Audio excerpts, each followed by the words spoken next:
In chapter 3, we were again left in suspense.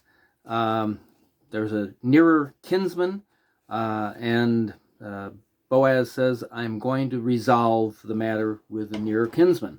And so in this next section, chapter 4, verses 1 through 12, we will see how Boaz's actions in the city gate play out and the result of his attempted resolution. Now, this section here of chapter 12 really is in two subsections.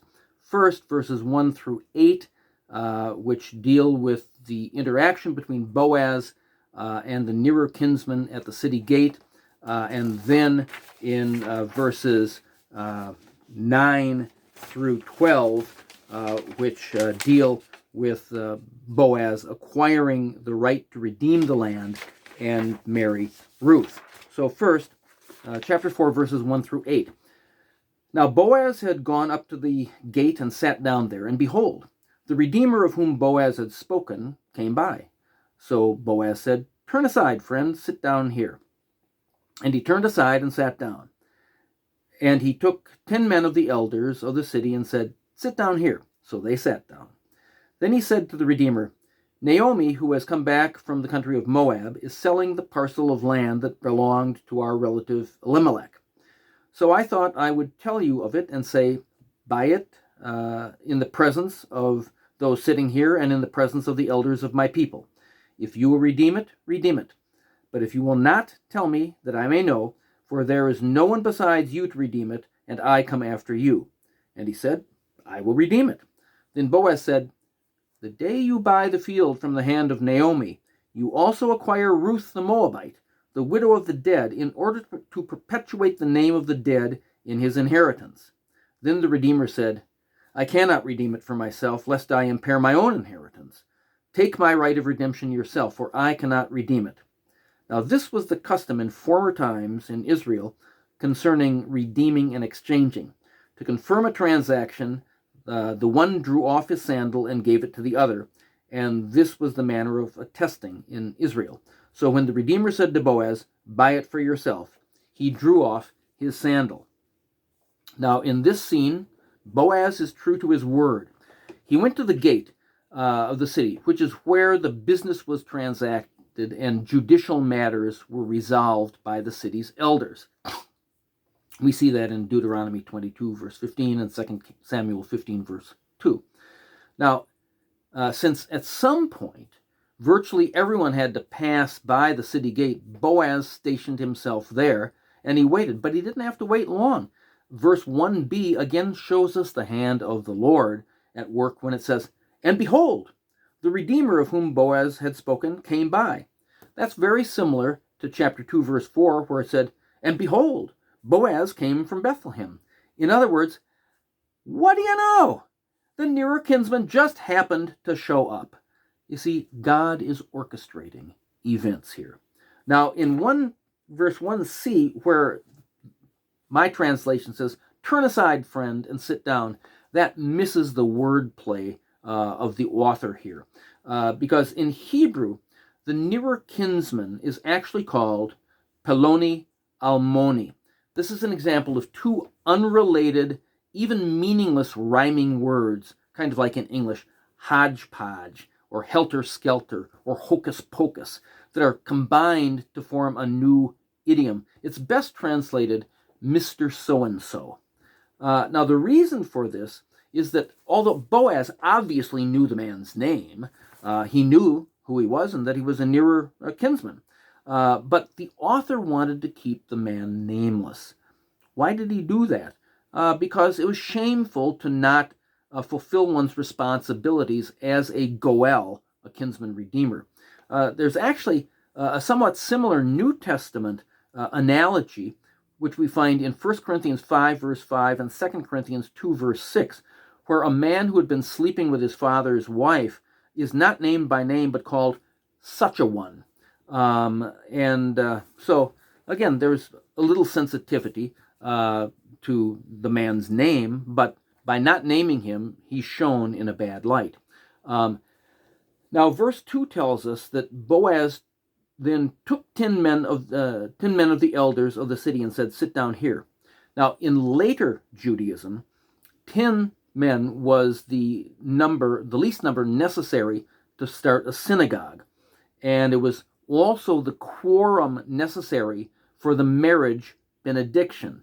Now, this indicates that Boaz did not just wait for the elders to show up, but that he actively went out and rounded up the legal quorum who could then legitimize the proceedings that he was about to institute. Now, in verses 3 and 4, Boaz begins to set forth his case. Now, there's more to the statement. Naomi, who has come back from the country of Moab, is selling the parcel of land that belonged to our relative Elimelech.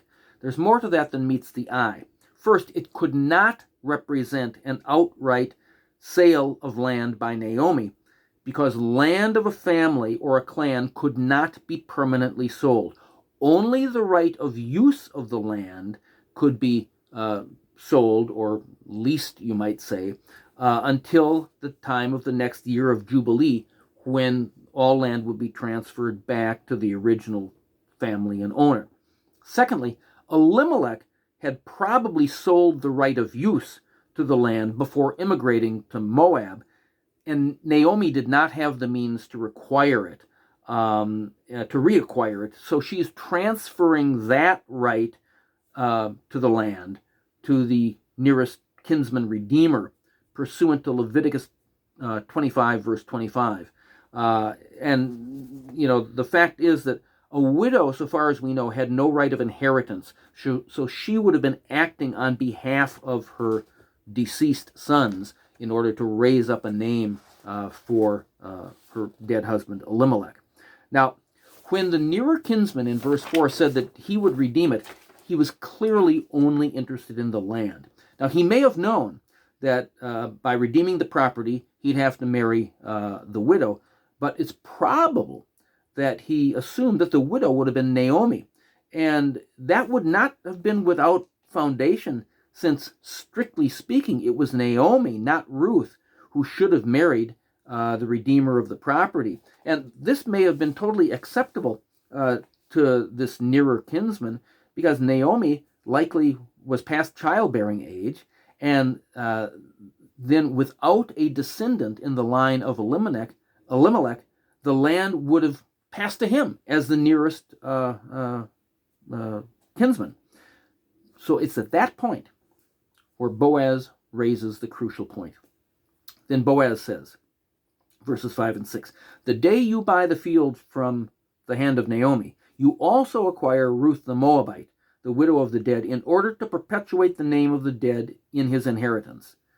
Then the Redeemer said, I cannot redeem it for myself, lest I impair my own inheritance. Take my right of redemption for yourself, for I cannot redeem it.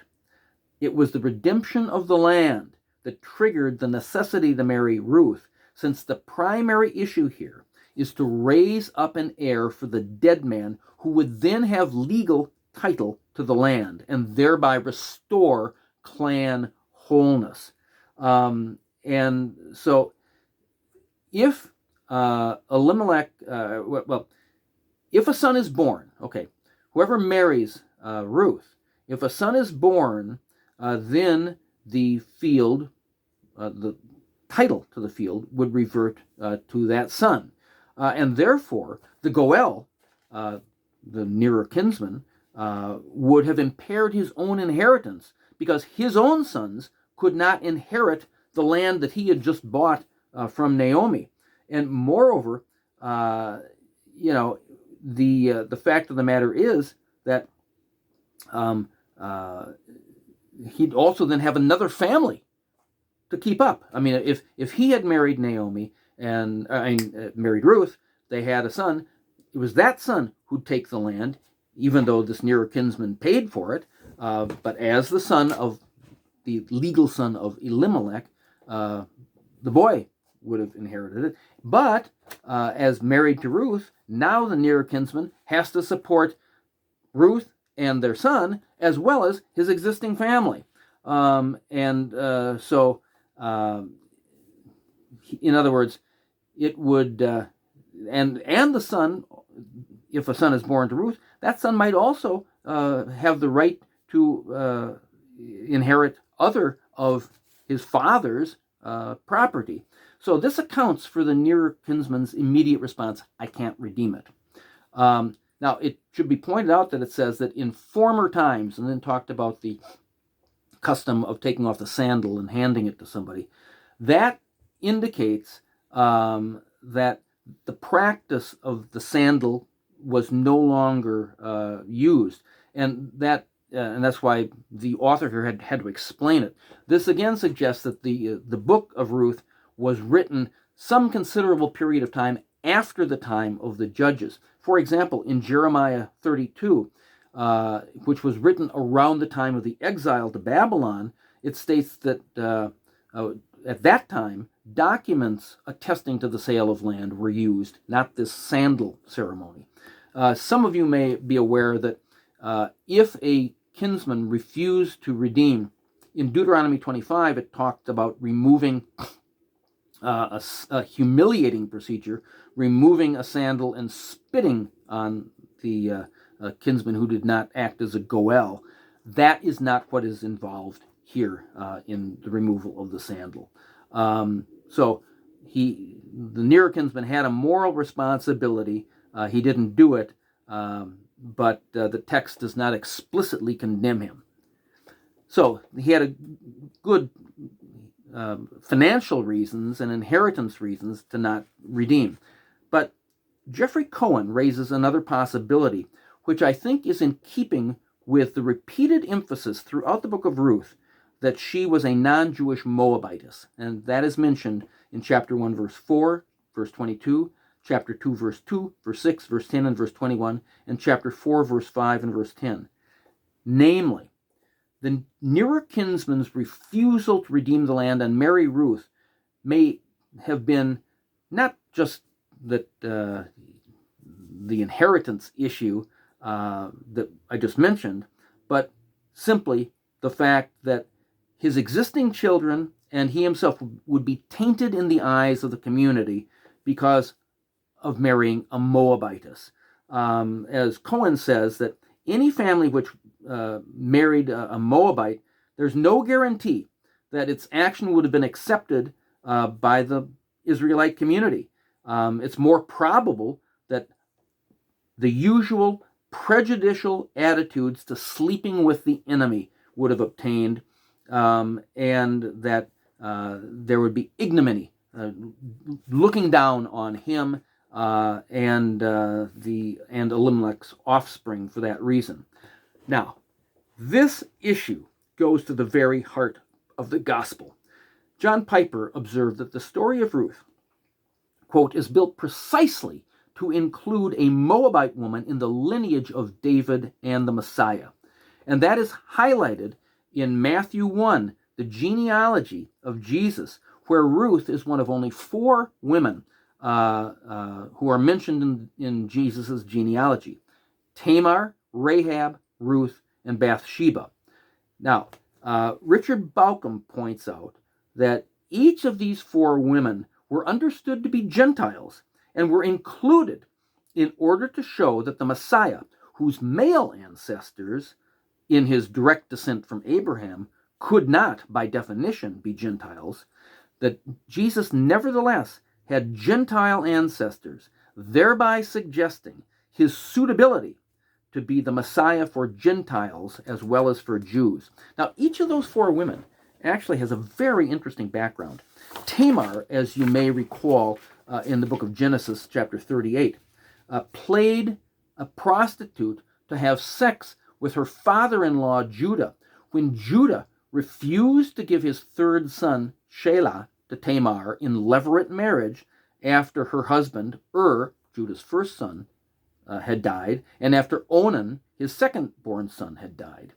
Now, as a result of that relationship with Judah, she bore Perez, as a result of adultery with her father-in-law.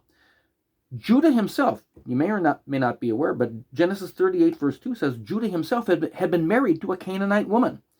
Now, although Tamar's lineage is not specified, many believe, I think most, that she was a Canaanite.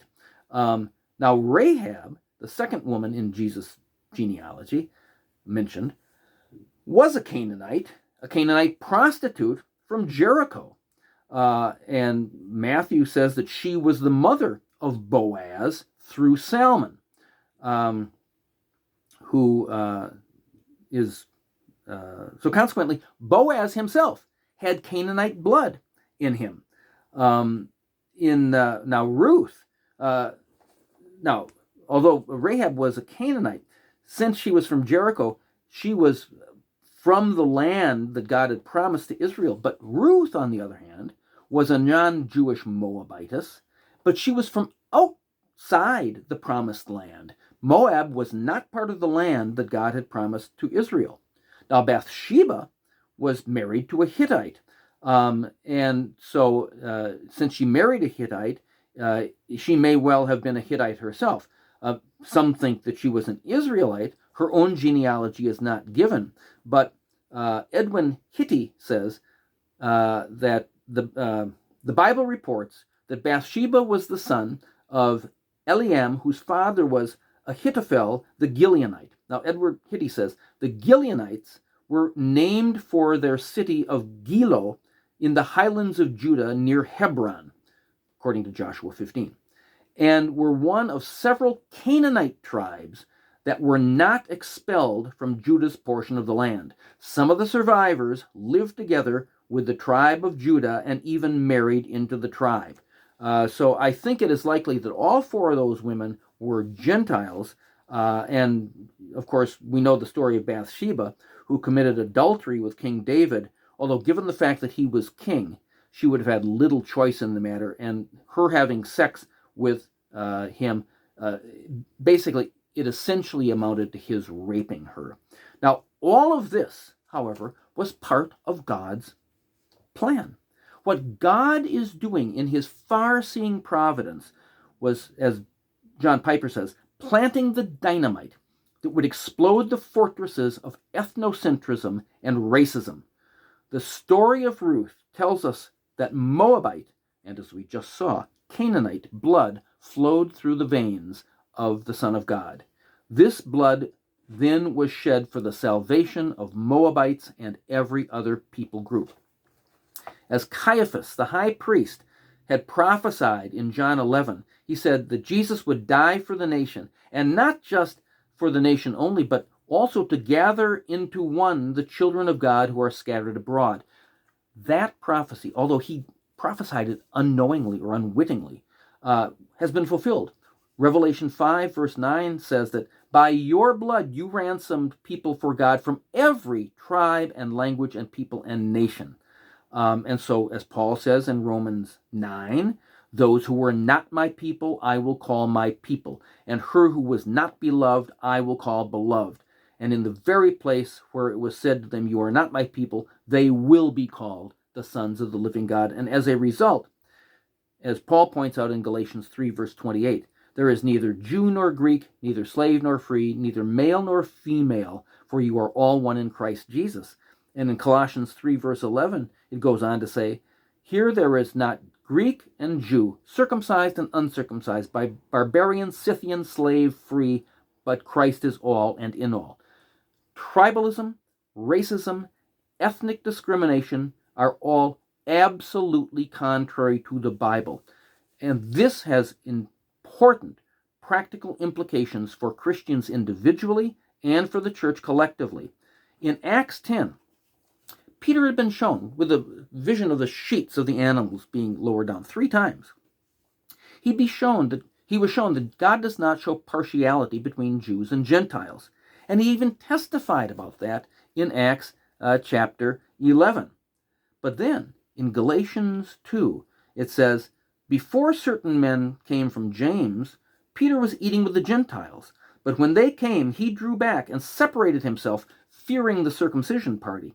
And the rest of the Jews acted hypocritically along with him, so that even Barnabas was led astray by their hypocrisy. You see, Peter's external objective actions did not conform to his internal subjective beliefs. He was denying the very gospel he preached by the way he was living. And as a result, it says that Paul had to oppose him to his face because he stood condemned. Paul rightly called him a hypocrite and pointed out that your conduct is not in step with the truth of the gospel. And since this was not just a private matter between Paul and Peter, but went to the very heart of the gospel, Paul did not just call him aside privately, but confronted him publicly. That issue of Peter's not being in step with the truth of the gospel, it was showing us this goes to the heart of the church, the heart of the gospel. Peter was denying Gentiles complete acceptance even in his private life, in other words, who he ate with, because of the fact that they were Gentiles. And so he was basically making his own Jewish heritage into an idol, a great step backwards from what the whole gospel is all about. You see, with Jesus, the final eschatological age has arrived in history and has opened up blessings for all people who are the genetic sons of Adam and Eve. See, this issue is highly relevant to us today. I mean, it was relevant in the early church. Acts 6, verse 1, it was the Greek-speaking widows were being discriminated against. James 2 talks about a man, with big clothes, a lot of money. You say, sit here in the good place, but you poor shabby person, you sit over there. You see, this happens anytime Christians as individuals or churches deny people membership, positions, leadership, fellowship, or full equality because of tribal, ethnic, socioeconomic, or other similar reasons. And this continues to be a problem around the church today, as many churches are organized along ethnic, tribal, or other similar lines. And don't you see, my friends, that this goes to the heart of the gospel? How can we say that Jesus is our Lord and call each other brother and sister when for reasons, worldly reasons of tribe, race, socioeconomic background, we are discriminating against them? You see, it's like we're turning our own tribe into an idol. And you see, the gospel is truth. Truth necessarily affects how we live as well as what we believe. And if we do not, as individuals and churches, resolutely examine ourselves and change the practices to bring our practices into line with the gospel, it may well be that God's verdict on the day of judgment will be that we were not faithful believers or churches at all, but we're nothing but hypocrites and idolaters. You see, the inclusion of Ruth the Moabite in the line leading to Jesus, David and Jesus, was engineered by God as part of his plan, as a sign for what is to find fulfillment in and through the gospel. Now, verses 9 through 12, the last subsection here, says this. Then Boaz said to the elders and all the people, you are witnesses this day that I have bought from the hand of Naomi all that belonged to Elimelech and all that belonged to Chilion and to Mahlon, and also Ruth the Moabite, the widow of Mahlon, I have bought to be my wife, to perpetuate the name of the dead in his inheritance, that the name of the dead may not be cut off from among his brothers and from the gate of his native place. You are witnesses this day. Then all the people who were at the gate and the elders said, we are witnesses. May the Lord make the woman who is coming into your house like Rachel and Leah, who together built up the house of Israel. May you act worthily in Ephrathah and be renowned in Bethlehem. And may your house be like the house of Perez, whom Tamar bore to Judah, because of the offspring that the Lord will give you by this woman. Now, Boaz clearly knew Israelite legal procedure. He knew the moral requirements surrounding levirate marriage. He knew the responsibilities of the Goel and the intersection between the redemption of the land and restoring clan wholeness. He knew about marrying the widow, and he skillfully implemented these things. And again, to me, this is important. We need to know the law. We need to know our rights. We need to be skillful, wise.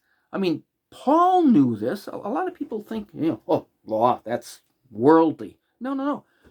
When the Roman soldier was going to beat Paul, Paul said, "Is it legal for you to beat a Roman citizen?" And the soldier said, "Oh, I didn't know you were a Roman citizen." You see, Paul knew his rights. We need to know our rights and act upon them. Now, in Boaz, it could have cost him a considerable amount of money, depending upon how long before the year of Jubilee. But again, twice he says, "You are witnesses this day." And he pointedly refers to Ruth the Moabite. These are words of a man sending a clear message to the leaders and to the people of his community that he would not tolerate anyone, running down himself, his wife Ruth, or any children produced because of the fact that she had been born a Moabite. He expected them to recognize her as if she was a convert, to recognize that she has the full rights as a home-born Jewish woman. Now, his forcefulness and influence had the desired effect, because all the people repeated his words, "We are witnesses." But then they went further. They blessed both Ruth and Boaz and essentially gave Ruth matriarchal status by comparing her to Rachel and Leah. They requesting that Boaz and Ruth produce many offspring. And she's no longer called Ruth the Moabite, but the people speak of the offspring that the Lord will give you by this young woman.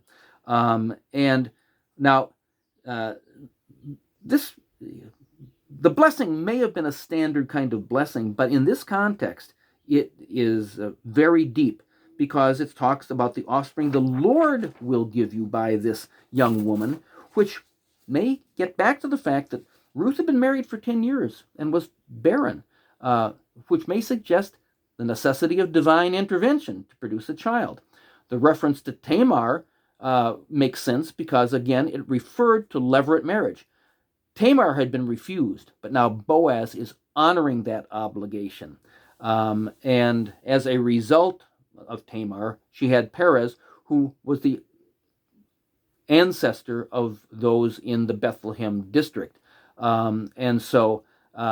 Tamar is really kind of the ancestress of the tribe and the matriarch of the local clan. And now they're saying, basically, Ruth is just like that. In the last part of chapter 4, which we will deal with in the next lecture, we are going to see the great result and conclusion of Boaz's agreeing to repurchase the land, redeem the land, and marry Ruth.